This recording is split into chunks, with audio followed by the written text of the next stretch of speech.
Hey, everybody. Welcome to our annual ghoulish episode of Stacking Benjamins. This is always one of my favorite episodes. And I have to say, this is a little bit of an adultish Halloween on SB. So stackers who are younger might not enjoy our interview with Amanda today.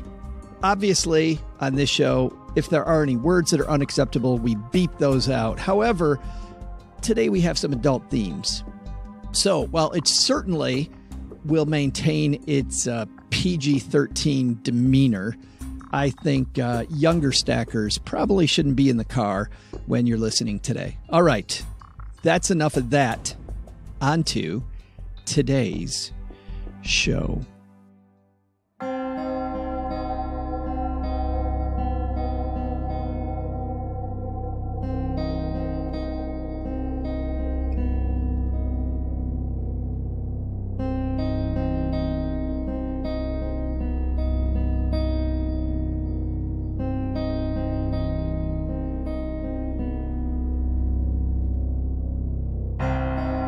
When your wallet's empty and cobwebs appear,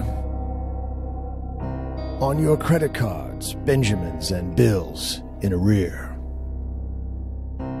When ghosts of good times long since past, and memories made of cash gone too fast.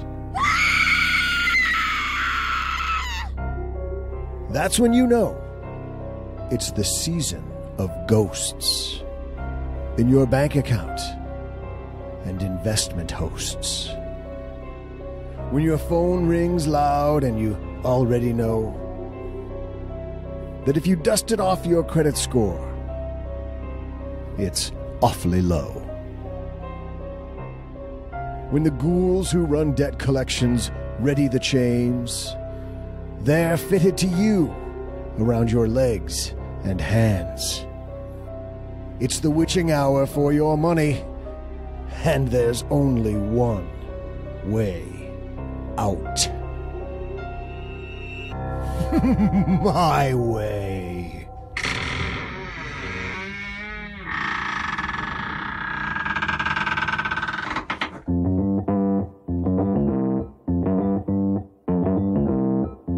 Live from Joe's mom's basement, it's the Stacking Benjamin Show.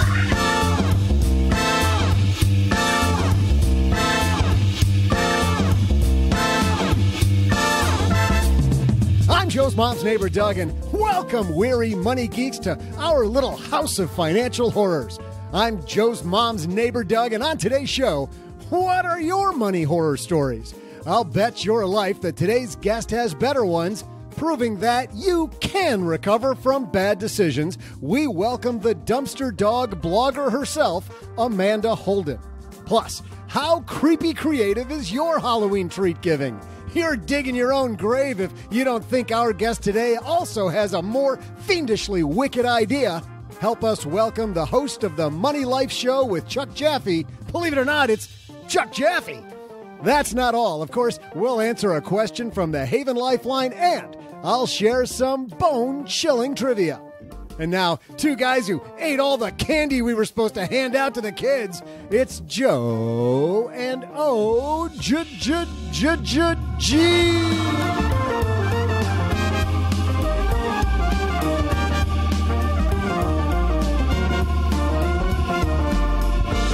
Well, I can claim the Kit Kats.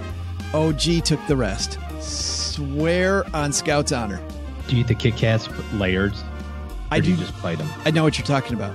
I do clip them off, one of the little things at a time. One of the little times at a time. No, I'm talking about the layers. No, I do the times. Within the Kit Kat. I do not. You're a heathen if you eat them that way. No, okay. Also, frozen? Not frozen. Oh, frozen Kit Kat's actually surprisingly good. I did that by accident, by the way. You know. You just accidentally put Kit Kats in the freezer? No, I just couldn't wait any longer. They were in the freezer, and I wasn't going to wait. Yeah, they're not bad. It was hot in Texas, and the candy was melting, so we put it in the freezer, and bam, went, got to have one of these. And it was great. Hey, everybody, welcome to the Halloween Candy Podcast. I'm Joe Saul, High Average Joe Money on Twitter. And across the card table from me, the scariest guy on this entire podcast, it's my friend OG. What's up? You are dressed as a middle-aged financial dude today. Middle-aged ripped financial dude. Yeah, of course. And you know why? It's because you're a masterwork, of course.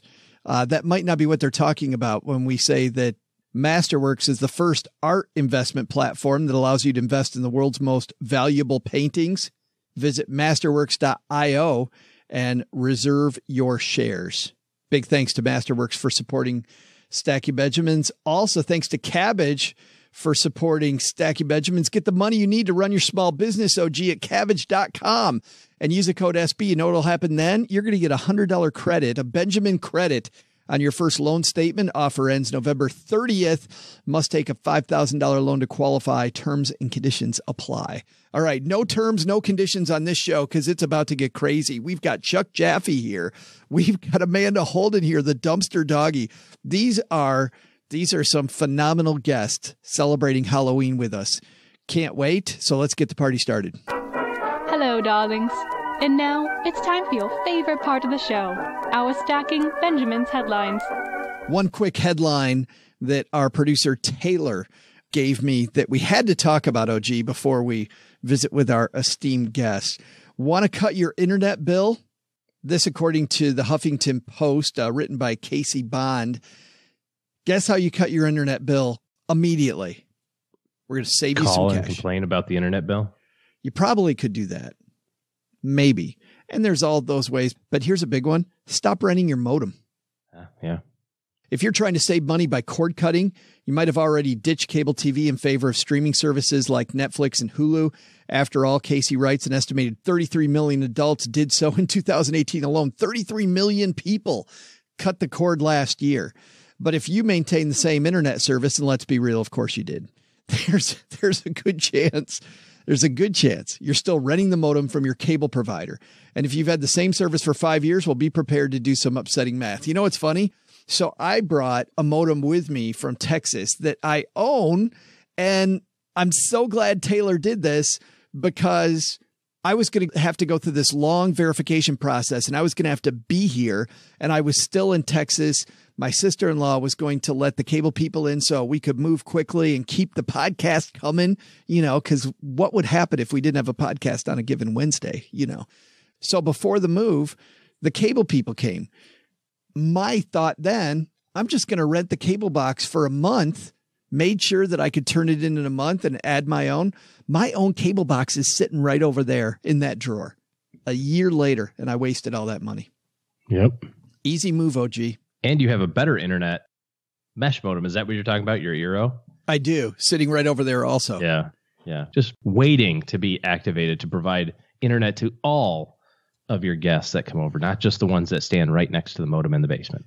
I don't know what you're referring to. What are you implying here? Wouldn't it be amazing if you could make text messages come through from the upstairs to the downstairs? What? Without having to hold on, I texted you. Let me go stand next to the modem real quick. Good stuff here. Thanks to Taylor for bringing that up. All right. Our second headline today comes to us via Chuck Jaffe. And this is one that he has talked about and written about all over the place. By the way, just to tell you who Chuck is not only the host of the Money Life with Chuck Jaffe show. He also wrote for the Boston Globe. He's been a Boston radio guy for a long time. If there's anybody, OG, that every person on Wall Street will take his call, it's Chuck Jaffe. Chuck, I was reading Chuck's stuff back when I was a financial advisor. So Chuck is always not only entertaining, but calls it like he sees it. And, for those of you that don't remember, he was here last year. Hang on tight. We're about to talk about Halloween candy. It's our good friend Chuck Jaffe. Chuck, what's happening, man? Couldn't be better. Getting ready to go do Halloween, which was always like a favorite holiday, but now I think it's even better. I don't know who has more fun at Halloween, kids or you. Well, it's important to note because I've gotten a couple of people who are fans of my show who hate what I do on Halloween because they've heard me tell the story of somebody going away with no candy. And they're like, Halloween is supposed to be fun. Like, I grew up in rural Kentucky, and Halloween is supposed to be fun. The kids have a great time. And they had a great time last year, even if they happened somehow to go away with no candy. My spouse questioned you on that when we just saw you recently in Boston. Cheryl was like, how do you send kids away without candy? And you say, in your defense, you're like, they had a choice and they loved it. Yes, they had a choice. They made a conscious choice. They like it. And the other thing is that they're not really supposed to find out that they're going away with nothing until they get home. So the case last year that I talked about where one of my neighbor's children was ready before everyone else. So the parents, trying to keep her calm, said, why don't you just go hit up the first couple of houses?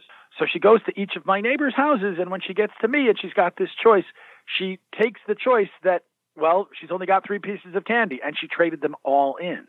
So she takes her envelope back.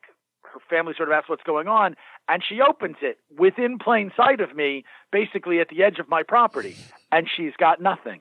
And my immediate response, which I think I tweeted and I put on Facebook, was, I just took 100% of a kid's Halloween candy and sent her home with nothing. I am a monster. If they were all opening it in front of me, then I don't know that I could do it. I really don't. But the other side of this is, every year that I've done this, the jackpots have been won, and I have no idea who won them. They've never been won in my sight, and no one's ever come back and said, my kid won, $10 at your place. Well, that way you can't send them $10.99 later, which they're appreciative of, I'm sure. I'm not giving away that much money. Well, that's important to know. We're trying to have just a little twist on it. To bring everybody up to speed on this shindig, which is just phenomenal, let's very briefly tell everybody what the game was last year, and then we'll talk about the results, and then we'll talk about how you're tweaking it this year, Chuck. So introduce everybody to the Chuck Jaffe Halloween economic exercise game. Yeah, it's cash or candy, trade or treat, whichever you want. And before I even get to last year, it started a straight trade. You could have cash or you could have candy. And by the way, if you want to do this, you can do my versions or you can come up with your own, because many members of my audience have tried their own versions, each with their own things in mind, and it's worked out great. I have yet to have somebody who goes, oh, that was terrible. Quite the opposite. Everyone goes, wow, that was a blast. So it started with a simple trade for cash or candy. Then it was a trade where you could say, okay, instead of coming to your house and taking the 3 pieces of candy, I could take a chance at a small money envelope, or I can play for a bigger money envelope by trading back candy. So last year it advanced, because every year I advance it. I wish my neighbors would do what I did a year ago each time, but they won't. They've got small children and they need to be out trick-or-treating. So last year it was very simple. You could take 3 pieces of candy. They're fun-sized pieces of candy. Your return on investment for coming to my house in costume is 37.5 cents worth of candy, 3 pieces of fun-sized candy. Or you could trade me 1 piece of fun-sized candy, and I picked it randomly. You don't get to go, oh, wait, let me find the thing that I hate, but I'm also not taking any full-size candy. 1 piece of candy for an envelope that had at least 50 cents up to a maximum of $4. But half of the small money envelopes held 50 cents. So in other words, if you'd want to do the math on that, you were trading 1 piece of candy, assume it was also worth 12.5 cents. You were trading 50 cents worth of candy, the 3 pieces you would have gotten, plus 1 of your own, for an envelope that was at least 50 cents and up to, I think I said 4, it was actually $5 was the jackpot. There was a $5 jackpot. Or you could trade me 3 pieces of candy to pick from a group of 50 envelopes in which half of the pouches were winners and the minimum winnings was $1, with 2 $5 winners and 1 $10 jackpot. But the downside risk, half of the big money envelopes were empty. So all they had in them was a piece of paper that kind of said, here's what you did and why it didn't work out for you. So in the end, 43 kids played for big money. And this only goes for kids who are in 3rd grade and up. I'm not doing this with little kids. 43 kids played for big money. 22 kids took the safer choice. And 10 kids stuck with candy, because that's what they're coming to my house to get. Wow. I'm surprised 10 kids stuck with candy. That kind of, does that surprise you? I think that the reason that I had more kids that stuck with candy last year than I had in the years prior was that as the thing became more complicated, they didn't necessarily want to take the time to try to figure it out. Yeah, just give me my. Well, yeah, it's sort of like being overwhelmed by a money problem, right?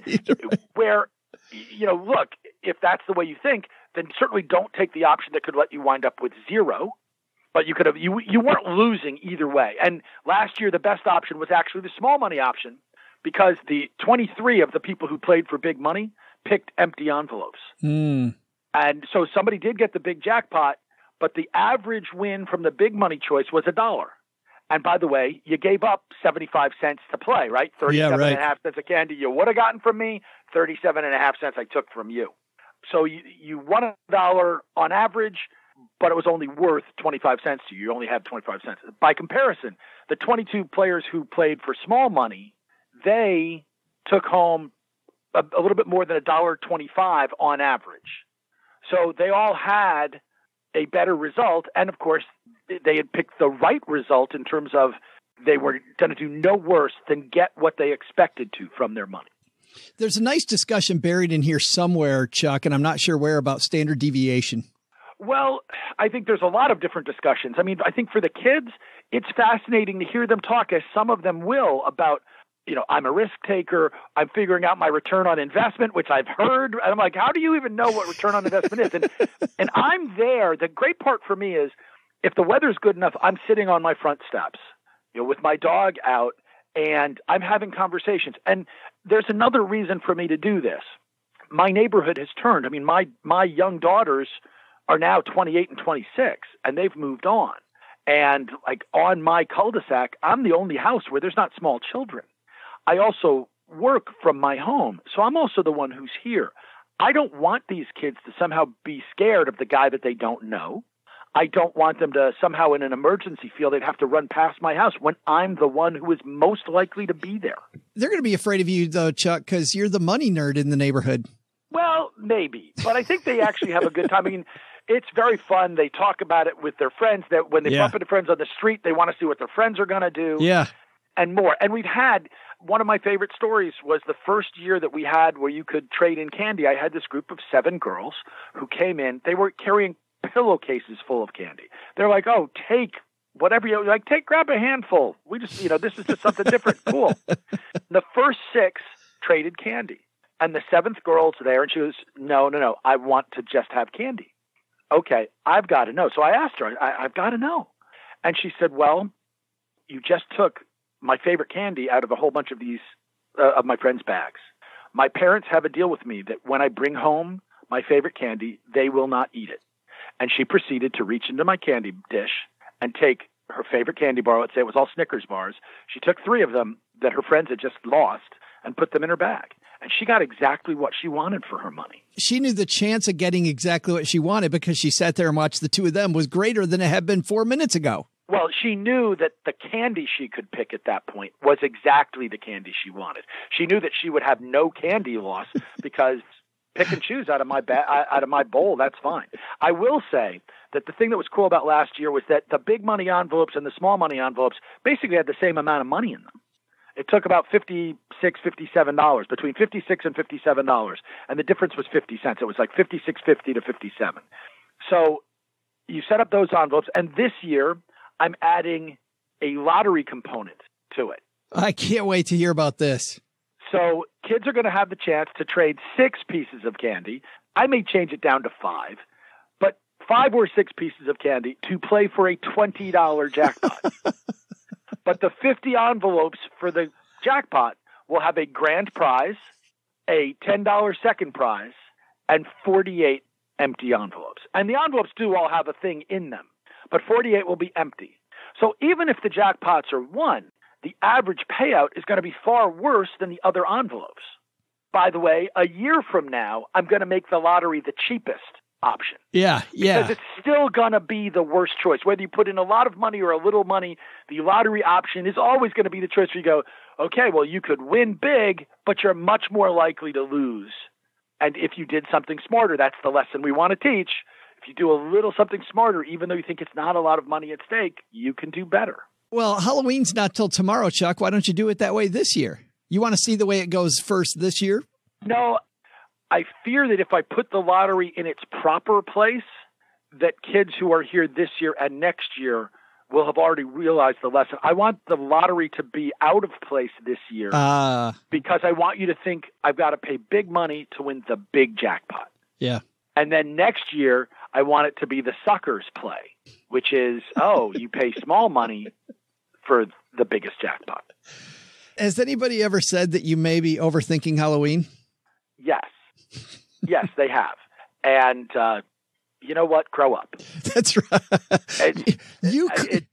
You clearly get $58 worth of entertainment out of this, Chuck. Well, I now get to buy a lot less candy, which is good. I get to have a lot of fun, and I do get the benefits of talking with my neighbors and my neighbors' kids and everything else. And quite honestly, when it comes to this kind of an exercise for Halloween, I'm going to quote from the Lego movie here. Any idea is a good idea, except the not happy ones. Yep. Princess Unikitty tells us any idea is a good idea, except the non-happy ones. Guess what? Every kid goes away smiling. Even if they wind up losing money, they've had a good time. That's so fantastic. That's what you want. And quite honestly, the other side of it, yes, maybe I'm overthinking it. Maybe I'm doing whatever. But the truth is, isn't it better if Halloween or the other holidays, I mean, we've never talked about what we do come like the Christmas and Hanukkah holidays. But you know, Joe, if you've read my columns, that for the last several years, I have basically sworn off gift cards. Yeah. And you can't imagine how much blowback I get on it and what people say about it. But the truth is that part of my logic there is, you know what, if you don't know what to buy somebody, spend the time with them instead of the money on them.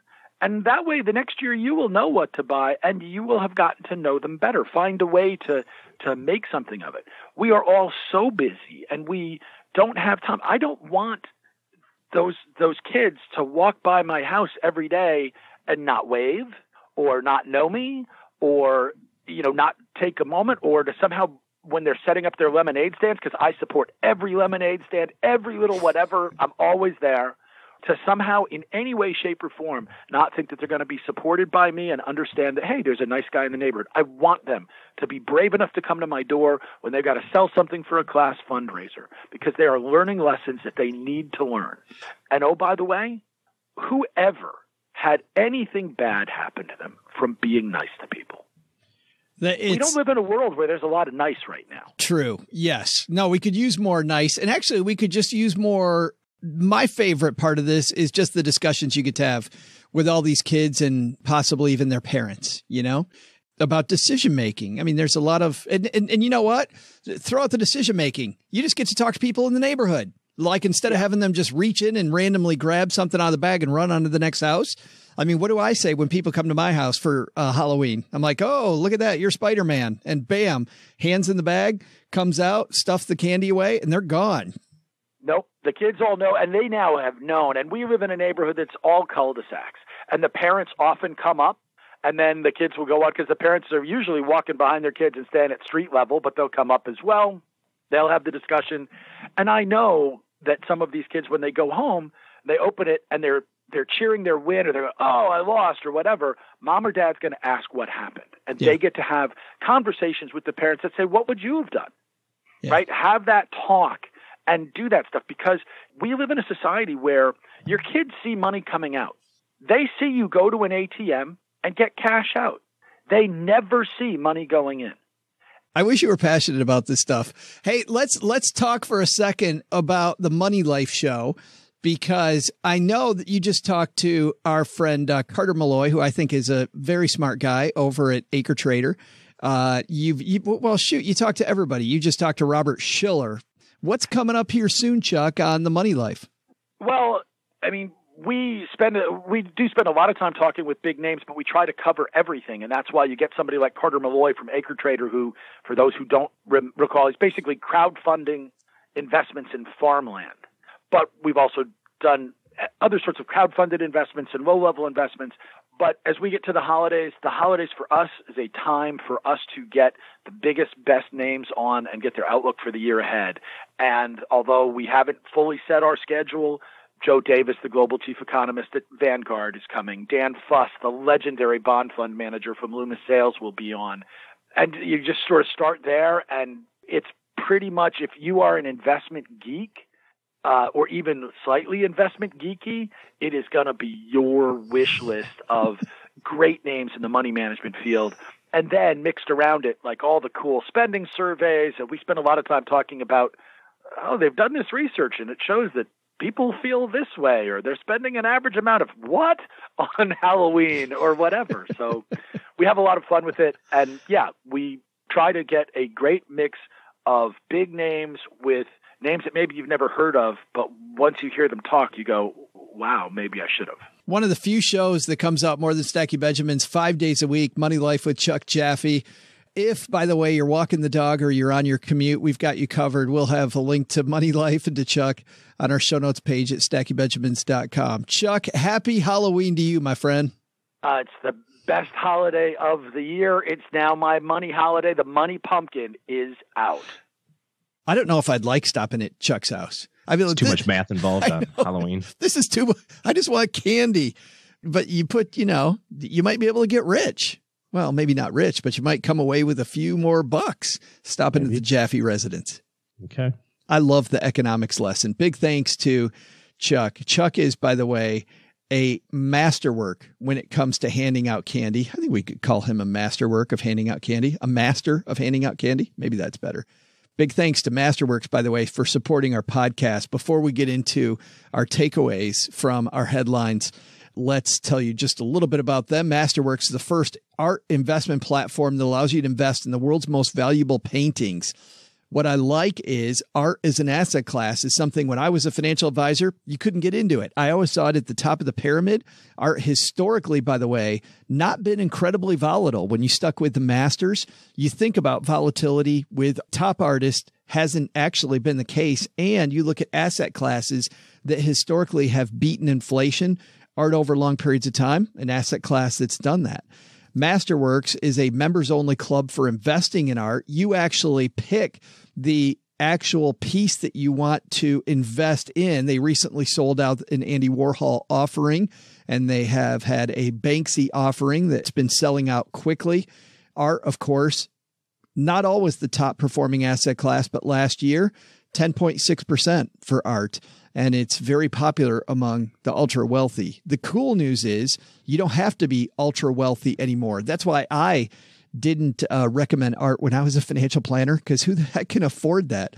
What Masterworks does is divides the cost of that painting among a lot of different people. Now, the bad news is, of course, you can't sell just a little piece of the painting. The way that you get paid is Masterworks will sell the painting later. So you want to understand how this works, but an attractive asset class. Masterworks is giving Stacky Benjamins listeners the opportunity to bypass their waiting list.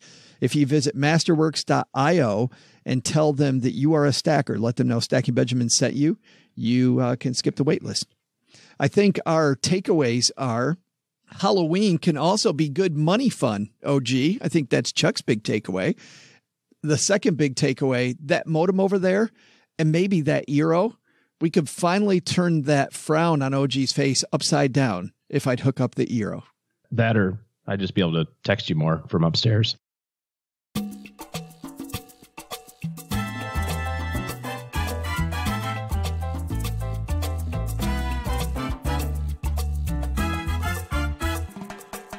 Amanda Holden, better known as the Dumpster Dog. She won the Plutus Award this last year for the best social media presence among indie financial media people.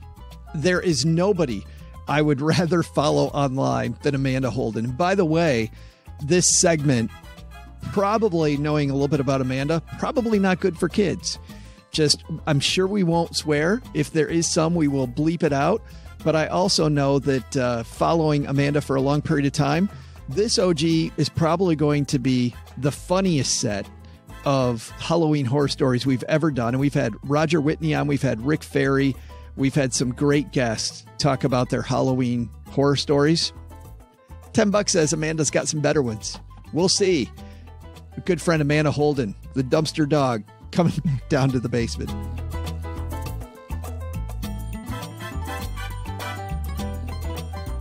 And back on her triumphant return to the basement, it's the Dumpster Doggy herself. Amanda Holden's back. Thank you, Joe. I really feel at home here. Well, because you like shag carpeting probably more than the next person. Yep, I like to just roll up all in it. That's right. Hey, so elephant in the room. When did you decide that being a financial guru was going to be your Halloween costume? I want to hear that story. Well, for those that didn't see, I was dressed up as the one, the only Susie Orman, because I was actually going to a Halloween party over at the Financial Diet. And it had been in the back of my mind as an idea to dress up as. But the thing is, most millennials and then folks that are younger than an elder millennial like myself have no idea who Susie Orman is. She's fallen out of the zeitgeist a little bit. And so I Don't tell her that. Don't tell her that, by the way. Do not let her know that, because she doesn't think she has. Sorry, Queen Susie, my apologies. But I just figured that over at the Financial Diets party that everyone would know who I am. And not only did they know who I am, everybody thought I genuinely looked like her. And so now I'm dealing with that reckoning. So our producers of our show, we were talking about this segment and I'm like, oh my God, do you follow her on Instagram? Because it's hilarious. It's awesome. It's great. You get fantastic financial tips. And they're like, well, yeah, I think so. And I said, she dressed up like Susie Orman, and I showed them the picture. And they go, oh my God, I thought that was Susie Orman. Did you have any idea how much you were going to look? You looked exactly like Susie Orman. Joe, no, I did not know before this that I looked like Susie Orman. I got a lot of tweets that were like, when did you realize you look like her? It was like, and I'm like, I never knew I looked like her. Y'all, that is just a freaky coincidence, I suppose. And so now I'm dealing with that. I'm glad that everybody else got a chuckle. You sound a little horrified. No, I'm okay with it. Right. I'm at peace with it. Well, you have been nice enough to be here for our special Halloween episode, presenting some of the scariest money moments in Dumpster Doggy history. That's right. I feel like, and you probably can't say this, but I know that you think this, I'm kind of the perfect person to have on for this topic, because my brand is very much, if this absolute trash can do it, then so can I. That's what we were sitting around. We're like, who would be perfect? Who is the dumpster fire of the... I am kidding.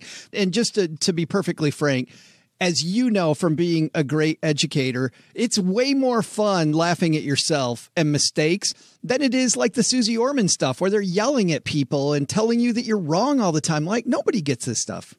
Exactly, Joe. And that's what I try to do, is I try to deliver money education and information in a very shame-free type of way. And also, I'm incredibly self-deprecating, so I love to make fun of myself. There's also a lot there to make fun of. Well, that is, I don't know if you've listened to this show, but I have my share as well. So you ready to start off this very scary Halloween list? Let's do it. All right. What's the first scary Amanda story? Well, I feel like we should start with something fun and light and easy. And so I'd like to tell you a story about a time that I walked into an antique store. I saw something there that I loved at first sight, but I knew I couldn't have. It cost $50. And so I actually left the antique store empty-handed. Well, not more than a couple of weeks later, I decided to go back and buy the thing that cost $50. And if you would like to know what it is, well, I have it right here.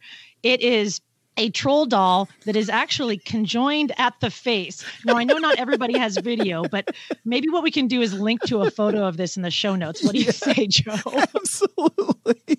That was $50. So for people that don't know, it's about the size of my hand.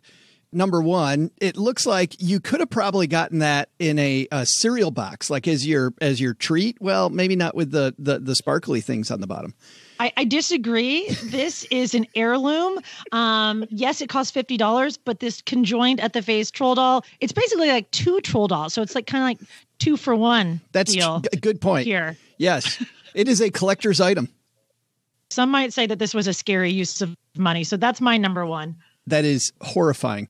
But we've all done that before. I mean, I do that crap with board games. Like Cheryl, my spouse, is like, "Are you kidding me? Really?" So you bought that for $50. Yeah, but she buys DVDs and watches the movie once. And now I'm like, have you heard of streaming? Have you ever heard of streaming? Yeah, fabulous. And we all have our things. You know, we all spend our money on stupid shit, let's be honest. Can we cuss on this podcast? We can. We just bleep it out. Okay. But here's I like how you ask right after, by the way. So what do you do then, though? So let's go from the person who messed it up to what do you do? Just limit the amount of money that you're going to spend on troll dolls that are linked at the head?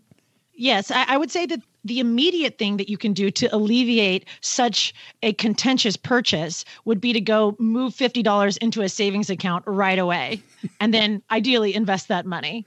But in general, just budgeting for fun splash around stuff, no matter what it is. Yeah, because I'm thinking you got to have an outlet. I mean, if you take away all the fun, you and I have both seen these people where, you know, they get all excited about budgeting. They want to do it. They eat ramen noodles and water, and that's it. And then like a month later, they go, oh, we nailed it. So I'm going to go buy a big screen TV. Right. Exactly. Yeah. And so it's funny because moderation is the word that I'm looking to use right now, but I would hardly describe it as moderation. It's kind of like going extreme in both directions, right, which I guess evens out over time. Right. At some point. If you got one leg in boiling water and one leg in, I don't know. Well, that was scary. But come on, I know you can do better. You can do better.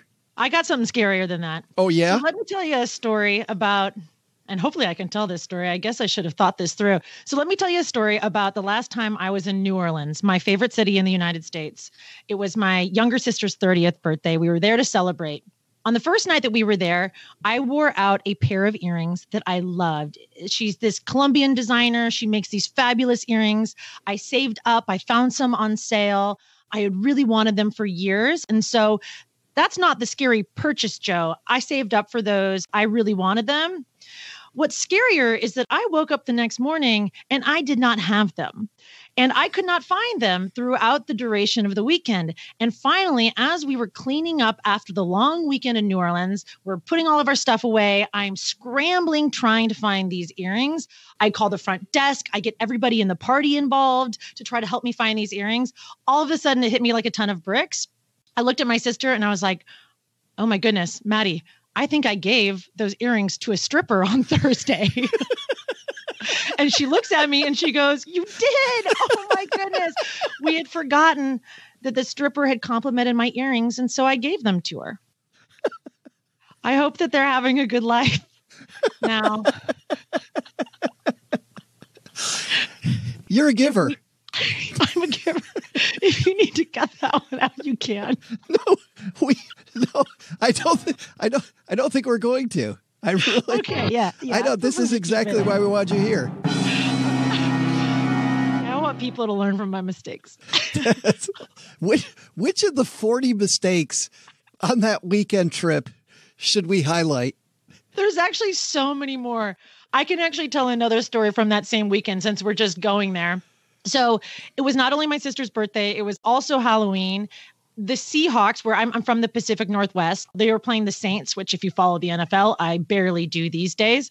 But one of my sister's birthday wishes was for her and all of her friends to dress up as Pete Carroll, who is the coach of the Seattle Seahawks, which just to give you a visual of what this guy looks like, he's got kind of like the white hair. We actually wore Colonel Sanders wigs to replicate the white hair. He's got the headphone. He's always smacking on bubble gum. And then like a long sleeved blue Seahawks shirt, some front pleated khakis, like straight from your dad's closet, and then white Nike Air Monarchs.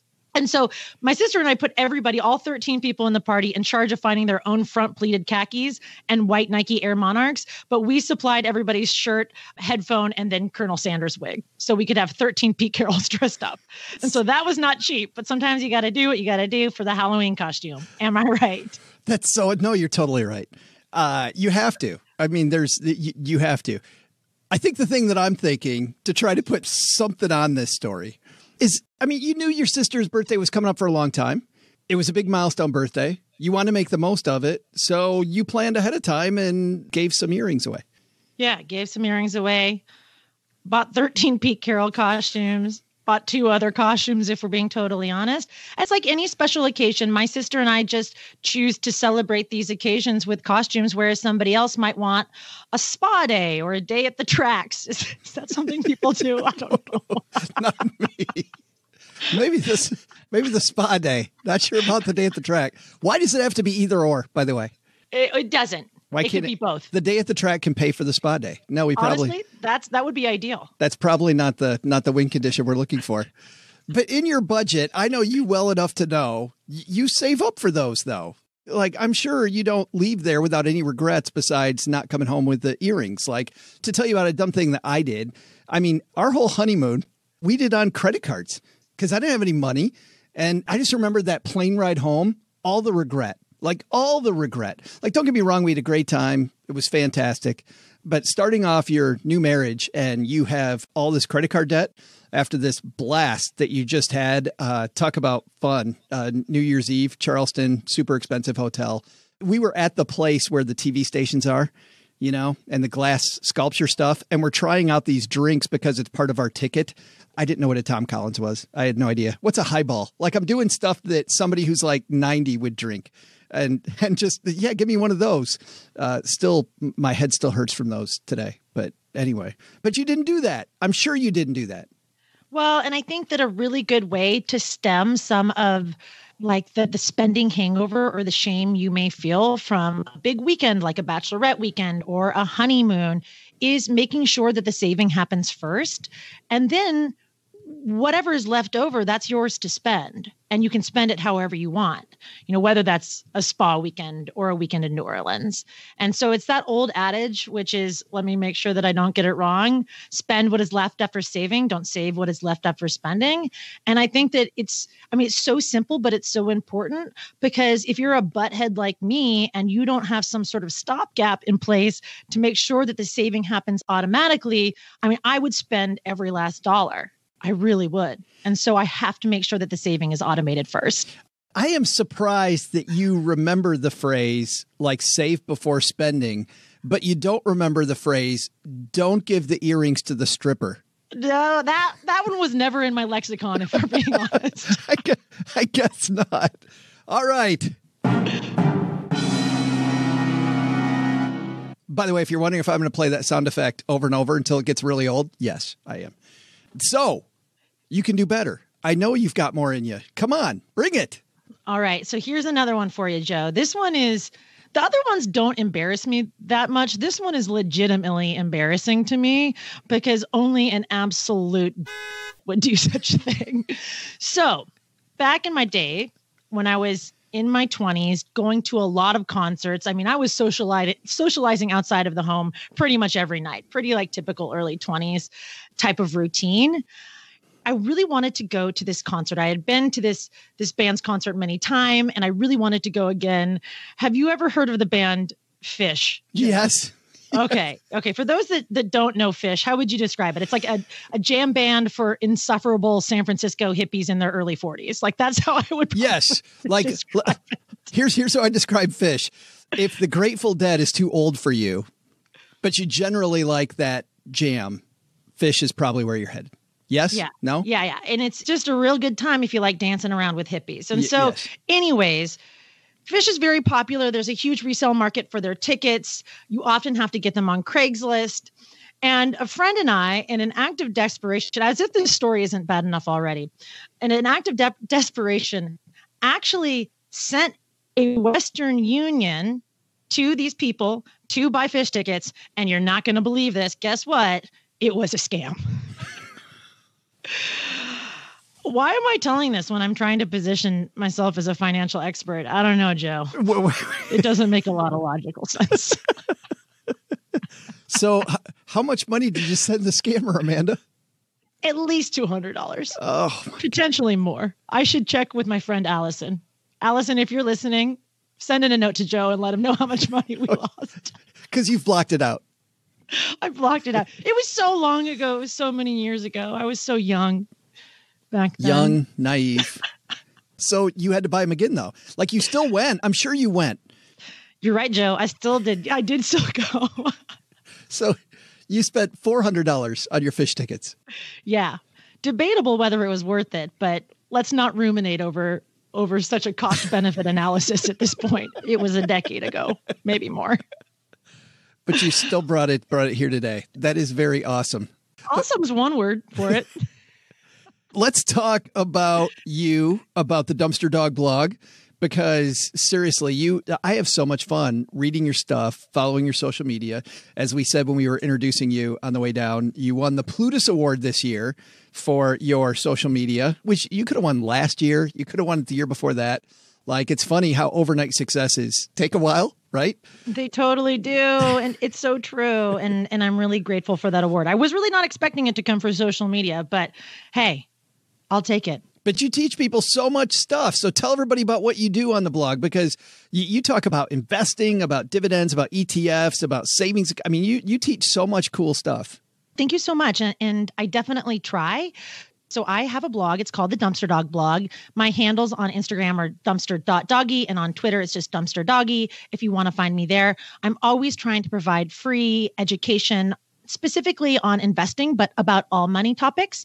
My background is actually in investment management. So I worked for an investment management company in San Francisco for 6 years, working directly with high net worth clients. But I ended up leaving that job so I could get this information, this critical information, to the demographic that I care most about, which just happens to be young women, or really anyone who's felt left out of these conversations, because so often these conversations are only reserved for the wealthy, or people feel ashamed, or people don't feel included. So this has been really perfect, because what I want to show people is that you don't have to be perfect to be good with money. You don't have to be a money-saving robot. You can make mistakes, even big ones, and it does not preclude you from being successful with money over time. I just feel bad that you hold back so much. Yeah, some people would call this thirsty, Joe. I call it fun as hell. Thanks for hanging out with us on Halloween. Happy Halloween. Happy Halloween to you. Hey there, trivia junkies. I'm your Joe's mom's neighbor, Doug. And while Chuck Jaffe may know economic games and Amanda has some great horror stories, I'll bring the best costume. Yes, I will. White wig, expensive but wrinkled suit, boring-ass tie. Perfect. Of course, you know who I'm dressed as, right? I mean, everybody can guess that, of course. No, OG, it's not just some random old white dude. It's obvious. I mean, even the people listening can tell what I am, right? You all knew that I was Fed Chairman Jerome Powell, right? I mean, come on. Who wouldn't be scared to death of another creepy discussion about how the Federal Reserve's going to raise interest rates so we can't take out more low-cost debt? I mean, who wouldn't be terrified of that? Well, just the thought of that gives me the shivers. Well, although, OG doesn't seem impressed by my Jerome Powell get-up, I think he will like my Halloween theme for today's trivia question, which is this. What was the most popular costume of all way back in 2018? I'll be right back with the answer in a ghoulish minute. Well, we've had scary stories, OG, from Amanda and economic lesson from Chuck Jaffe. How do we put the economic lesson together with a horror story? Here's one. How about not having enough money for your business, even though things are going really well? That sucks. That could be absolutely horrible. And that's why we're saying big thanks to Cabbage for supporting Stacky Benjamins. As you know, managing inventory, covering payroll, and doing 100 other things before lunch, it's just an average day. When you own a business, your time's valuable. Getting the money you need shouldn't take up all of it. That's why Cabbage created a simple, modern way for businesses to access up to $250,000 of credit. What I like about Cabbage, they've made this all easy. Because if you want the real horror story, just walk down to a bank and ask them for some funding, and you will see the gauntlet of fire that it is trying to get cash for your business. Cabbage's application process is online. Takes just minutes to complete and get a decision. If your business qualifies, you can access the amount you need right away and withdraw more funds whenever you need extra capital. Of course, they have an A+ rating with the Better Business Bureau, and they've provided over 185,000 small businesses with access to funding, and yours will be 185,001. So get the money you need to run your small business today. Head to Kabbage.com and use the code SB, and you're going to get a $100 credit on your first loan installment. That's KABBAGE.com. Offer ends November 30th of this year. It's got to be a minimum $5,000 loan to qualify. Credit lines subject to review and change. Individual requests for capital or separate installment loans issued by Celtic Bank. I've been told it's not Celtic, it's Celtic. So there it is. Member FDIC. Welcome back, ghosts and goblins. That is so lame. I'm Joe's mom's neighbor, Doug, and while tomorrow you might get candy and licorice, today you're about to get the best treat of all. That's right, my trivia answer. If you don't remember, I just asked you what the most popular Halloween costume was 12 whole months ago, back on Halloween 2018. The answer? Well, if you're having a battle royale with your friends trying to guess the answer, you're on the right track. Of course, the most popular costume is based on a cartoon battle-themed video game created by Epic Games back in 2017. Not only revolutionized a couple of dances that I like to show off down at the Sizzler, know what I mean? But yeah, you're guessing it. That's right. The answer to 2018's most popular costume comes from the video game Fortnite. Good news. It doesn't say here on my sheet, but I'll bet Jerome Powell, the Fed chairman, was a close second, right behind those Fortnite costumes. I'm almost sure of it. See ya!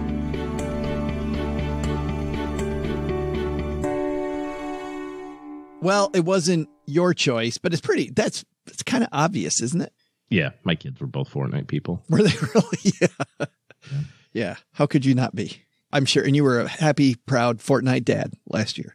Last year was a nice year for handing out candy. We didn't have a lot of kids, which means I got to eat a lot. And it was also pretty nice outside. So just kind of sat outside and enjoyed the neighbors for a few minutes. I don't think I've laughed harder during a Halloween episode. I like the takeaway there.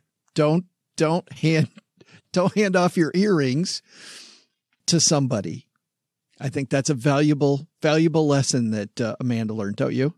It seems like maybe you should have instructions in earrings, like what you should or shouldn't do with them. Wait, like really expensive watches and stuff like that. This is not currency. Do not give these to that person. Yes, very funny. I have to tell you too, following Amanda, you learn a lot of financial stuff, and you kind of learn what kind of fun Amanda likes to have. It's always a good time hanging out with Amanda. Let's throw out the Haven Lifeline, OG, and we'll tackle some of life's most important questions here on the day before Halloween.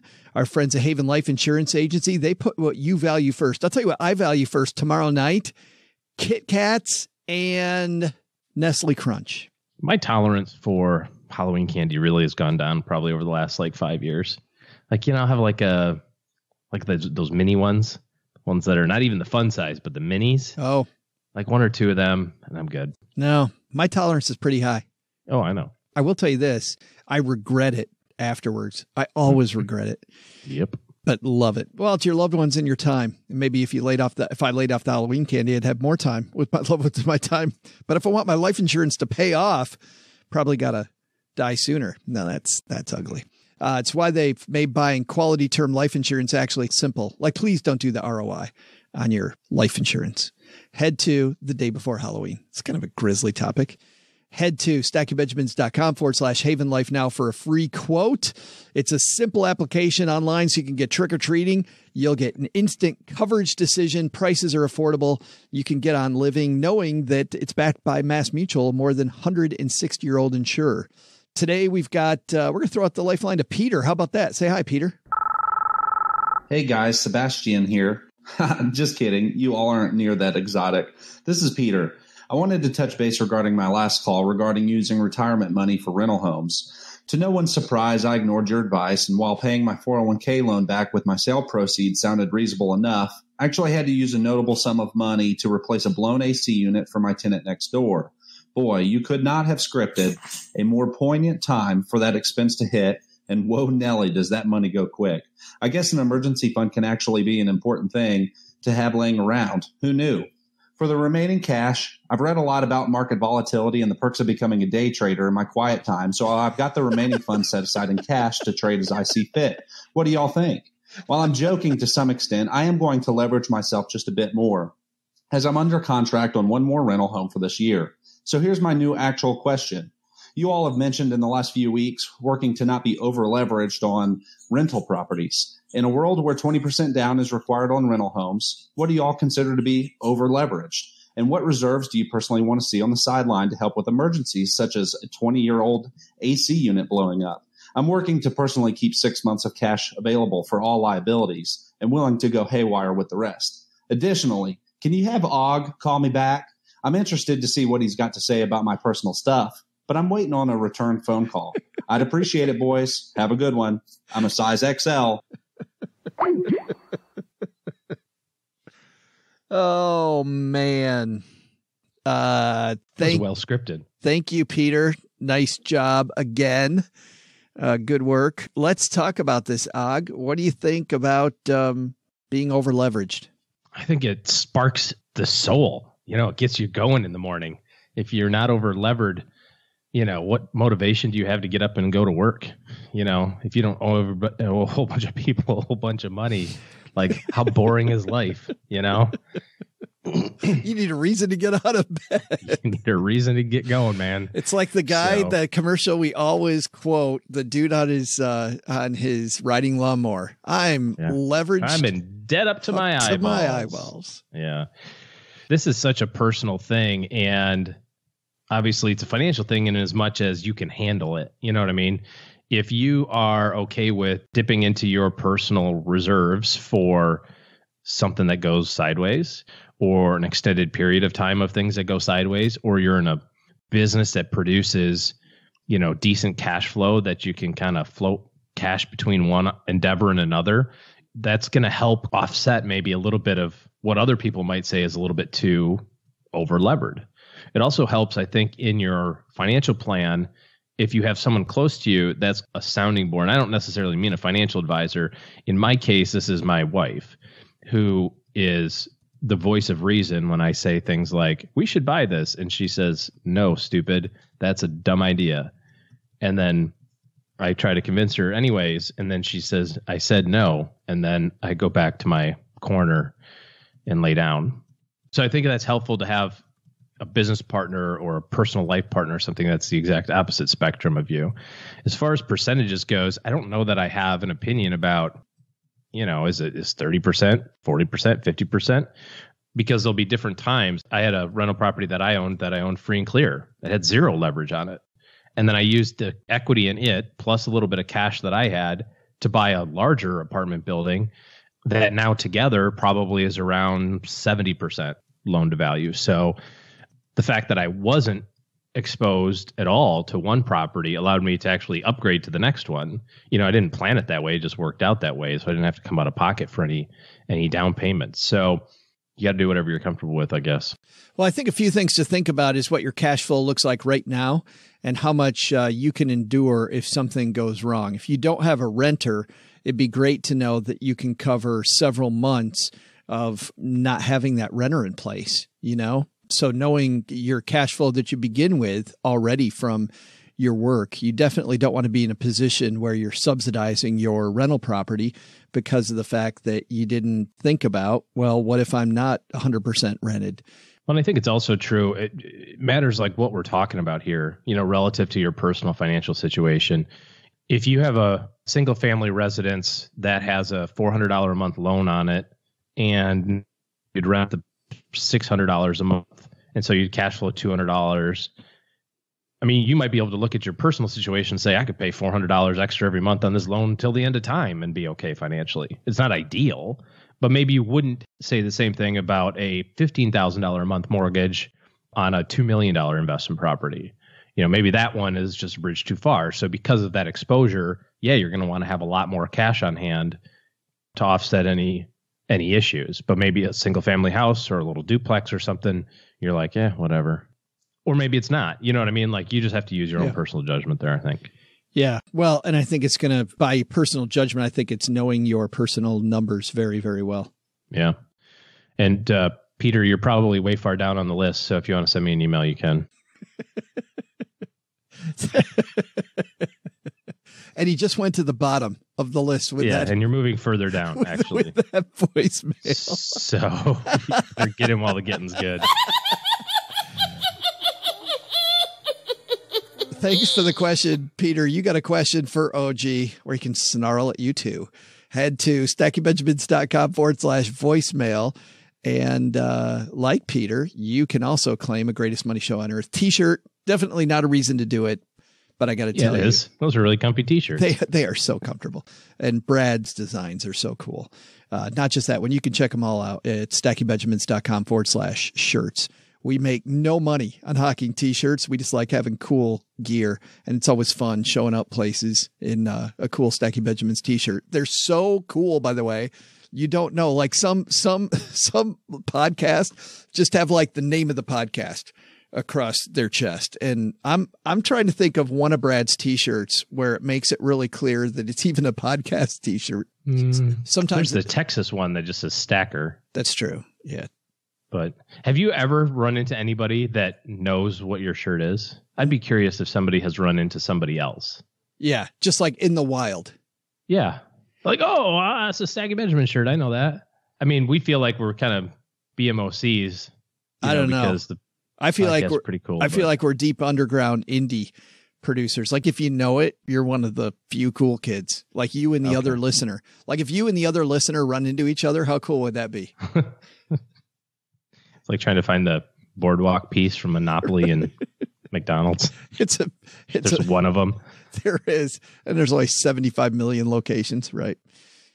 All right. That's going to do it for today. What a fantastic Halloween episode. I had so much fun. Doug's going to thank everybody, but another thanks from me. Thanks to everybody. Have a very safe night out tomorrow night. Be careful out there, everyone.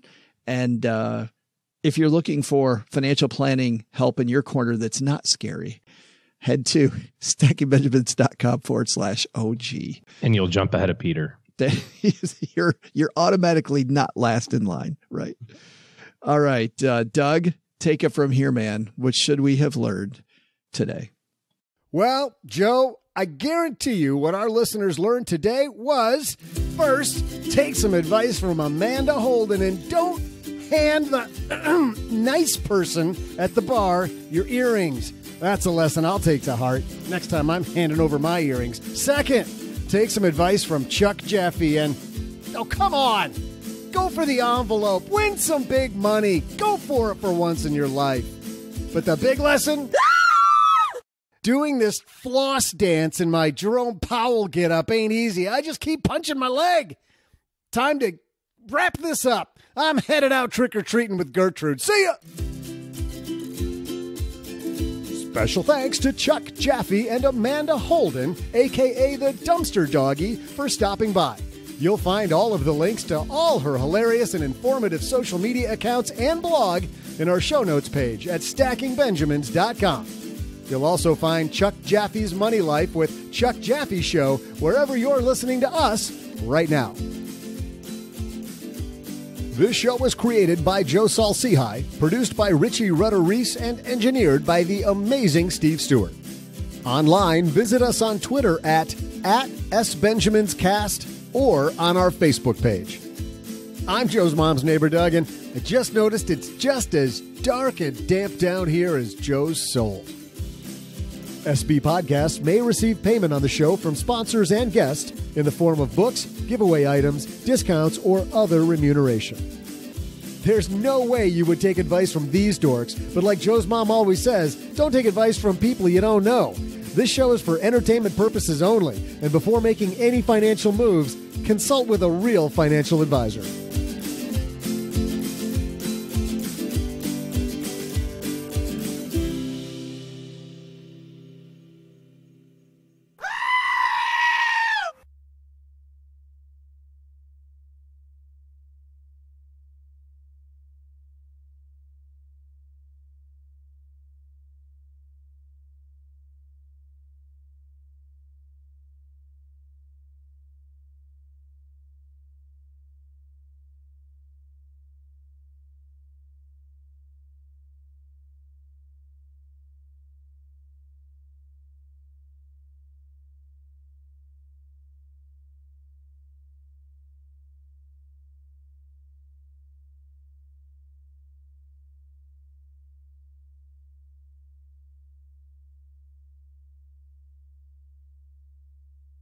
I know we've talked about this before, but let's just dive into scary movies a little bit.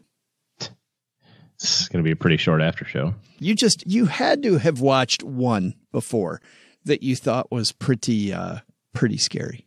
I don't watch scary movies ever. You never have. Just never have. I can't say never. I mean, if you rattle off a movie, I might have seen it, but yeah, I would not go out of my way to. But let's just talk about a movie where you went, yeah, that was a pretty scary thing. Like you. I Know What You Did Last Summer. Ah, weren't there like 15 of those? Yes. Here's the first one from 1997. Boy and girl are making out, right?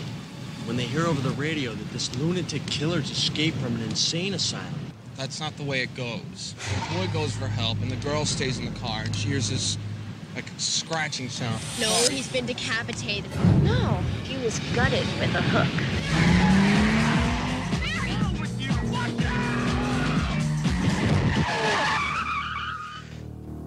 Oh, my God. I think he's dead. We can't just leave him here. Oh, tell me, little Miss Prelaw, what's the charge for manslaughter? We make a pact. Right here and now we take this to our grave. For the last year, 4 friends have kept a secret. Oh, this has that guy. I was going to say, I'm waiting for him to be like, secrets in a galaxy 55 times farther than the sun. That's so awesome. That's fantastic. Terrorists have attacked the United States one last time. Arnold Schwarzenegger is, don't you expect to hear that? I have never, I've never seen that movie. I mean, I've heard about it 5 million times. Never seen it. Yeah.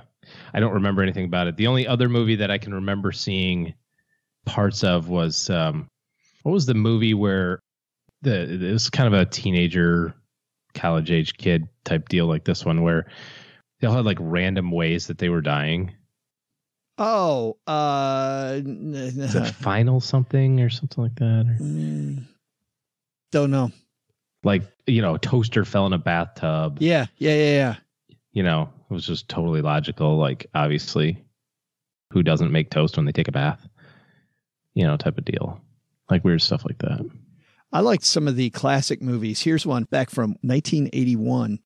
This was a Peter Straub book called A Ghost Story. Places where you have never been. There's the start. I will show you things that you will never see. Beginning. And I will see the life run out of you. Long ago, on a cold, dark night, in this peaceful New England village, something happened. Something too terrifying to remember. Something James Earl Jones to forget. Something that has remained a secret until now. Is anyone else seeing things? Am I the only one having nightmares?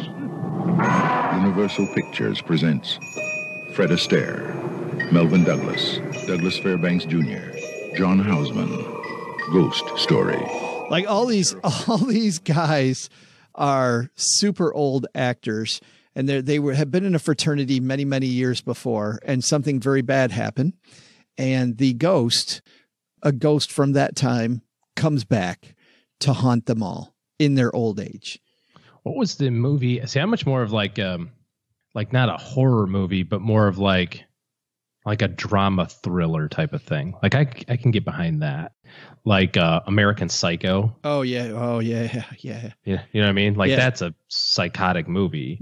That's got some scary but parts it's not too. A horror movie. No. You know what I mean? It's not like yes. Make believe. It's like that. I mean, I guess. Well, and that's that's what I like about this movie, about Ghost Story, is that it's more about the story than about I don't know. It's not jump scares and like chainsaws and that sort of thing. Yeah. What's the one that was with Michael Douglas and Glenn Close? No, not that one. I know that's the like Hand That Rocks a Cradle or something, right? No, it's Cape Fear. No, but that's another one. But that was Robert De Niro, right? And Robert De Niro, Meryl Streep. They're about the same. No, so this one was Sean Penn. It's the birthday party one. You know what I'm talking about, right? Probably one of the best movies of all time, actually. Was it called The Game? Yes, The Game. If you have not seen The Game, have you seen it? No, but hold on.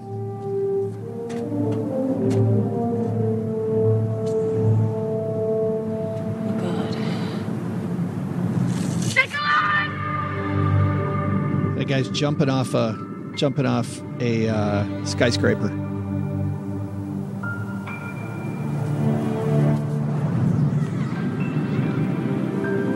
It's Michael Douglas jumping off a skyscraper.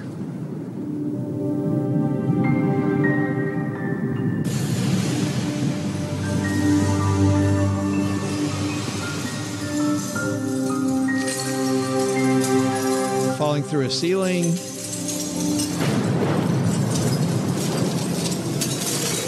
Got her. This is the back. We have him here. He came in right on target. Stand by for a minute. Keep everyone back until we've cleared away the breakaway glass. Mr. Van Horn, don't open your eyes. It's breakaway glass, but it can still cut you. Just gonna take a look at you. I'm gonna check your pulse.